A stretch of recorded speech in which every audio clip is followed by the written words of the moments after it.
evening, everyone. Hello. I'm presenting the play that was originated at the Ford at Sidewalk back in April of '97. In those days, there were arms bazaars in Arabia. And there was also tax time, just like there is this time of the year. So it's a good opener. It's the short subject before the featured presentation.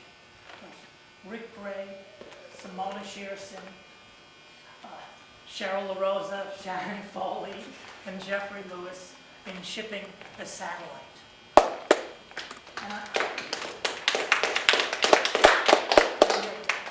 I'm going to do scene one as a description for you. It's 3 p.m. April 14th, day before tax day, 1997.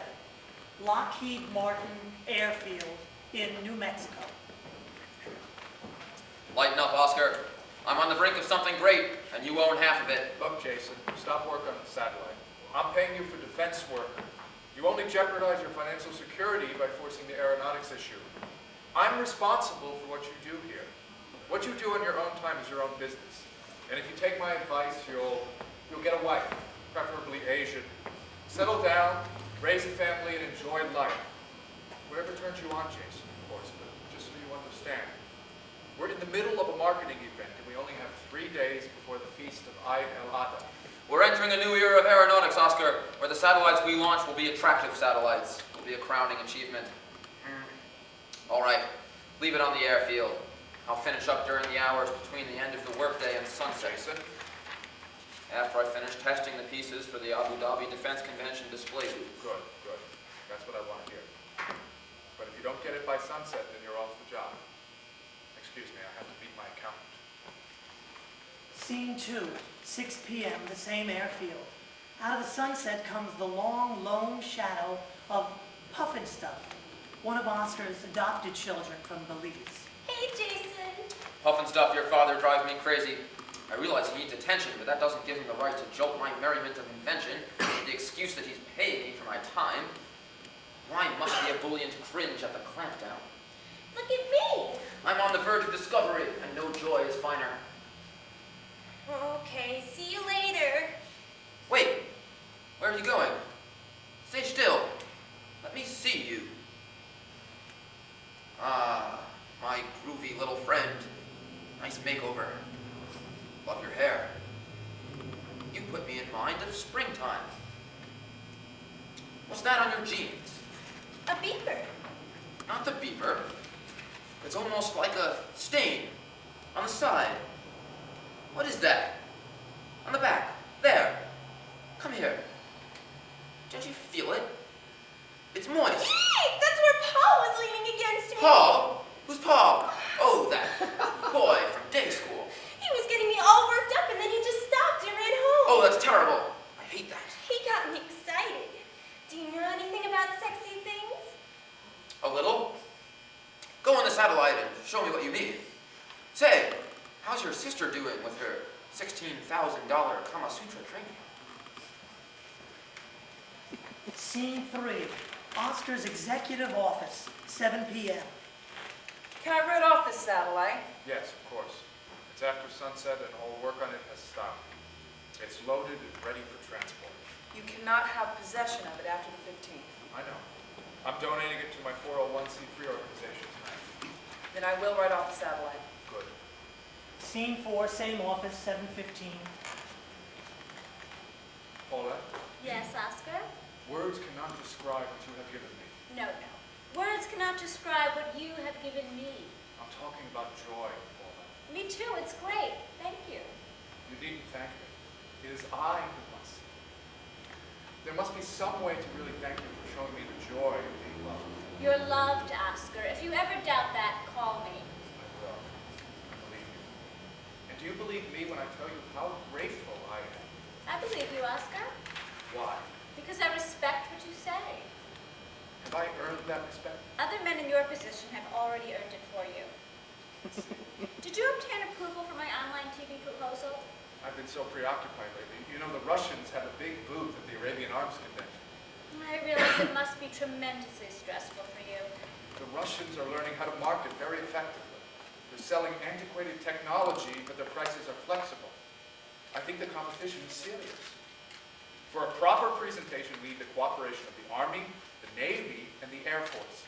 Then Clinton does his sales pitch. Then show him my proposal. Of course I will. We're sure to talk, and I mean to do more than that. I have something for you, if you want, for all that you've given me. What could you possibly give me that you haven't already? A satellite. Oscar, no. Take it. You know we cut back on our aeronautics division in favor of defense. But a satellite? I couldn't. Didn't you mention something about a seat on the mercantile exchange? My wife got that. Oh, that's fine. Anyway, it was way over my head. All right, a satellite. It's the one your inventor modified, that pretty one on the airfield. I thought it was his satellite. It's not his. If it's past sundown, it's already been loaded onto a flatbed. You can sell it with the truck and ship it. I'll start using it right away. You don't have to do that. A gift from you? Don't you want me to use it? You can use it, you can sell it, go in it, make love to one of my children if you like. Really, Oscar, I have no interest in your adopted dependents. I intend to launch the satellite. Of course, I'm flattered. I mean, we haven't fully tested its accuracy. If it goes off course, you're going to have to blow it up. But it's probably okay. Here are the clearance papers to launch it off Cape Canaveral. I'll drive it there. How far is it? Like 3,000 miles? Give or take. So you really like it? I knew you'd like this game. Which rocket can I use? Rocket. After I get to the Cape. Let me see if I can find the reciprocity contract you used for the McDonnell Douglas Delta II. That'll send it up about 6,000 miles. Then you'll have to shoot off its boosters to establish an orbit about 22,300 miles above sea level in order to get it to comply with the FCC. That should do it. Here it is. Our McDonnell Douglas agreement. I'll make a copy. Paulette, do you really like it? Oscar, I love it. I love you. Then sign the bottom of this donation slip. Make me a copy of this, too. At last I come to you. Scene 5 is at a trucker's circle. Hey, you're about my size. I'm having trouble driving this truck long distances. How do you reach the pedals and the steering wheel at the same time? Hey, little lady. Need to get off that phone book and I'll set the seat for you. All right, I'll get out. What's in the rig? My telecommunications satellite. Why do you have that? Oh, because the satellite is all I'll ever be to the man who gave it to me.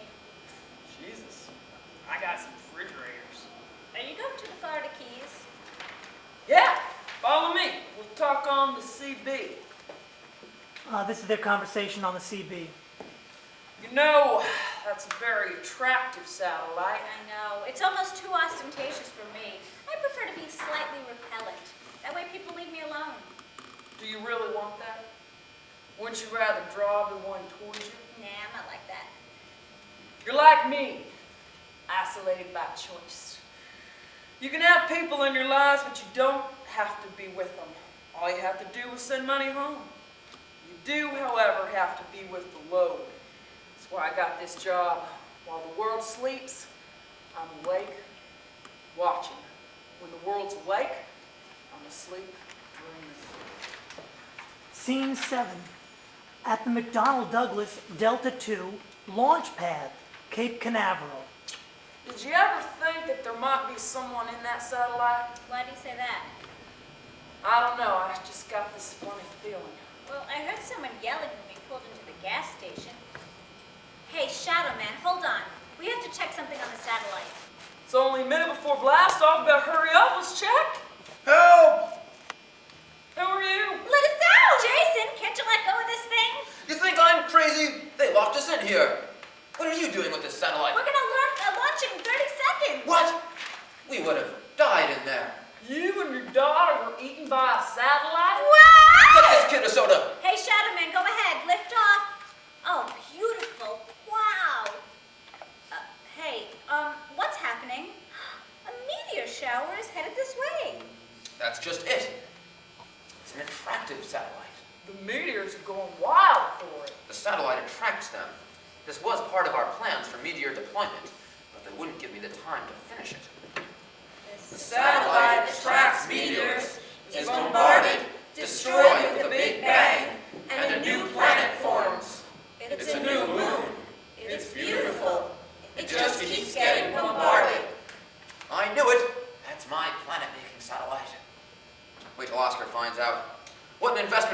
signature. The Earth's second moon, created by Jason for Lockheed Martin. We're naming this one after you, Puffin Stuff. Then what do we call the first moon? You can't just call it moon anymore, can you? Not so fast, big boy. Before you start making a present of this to your child bride, let me break the bad news. Oscar gave me that satellite. It's mine, and if you think I'm naming it Puffin Stuff. Let me see those papers. Yup. It's yours, all right. The fool. When's the next plane out of here? I've got to get this kid back to day school. You're not gonna name it after me, I hope. No, Georgie. I'd like to for your help in my shipping it, but look at the way the meteor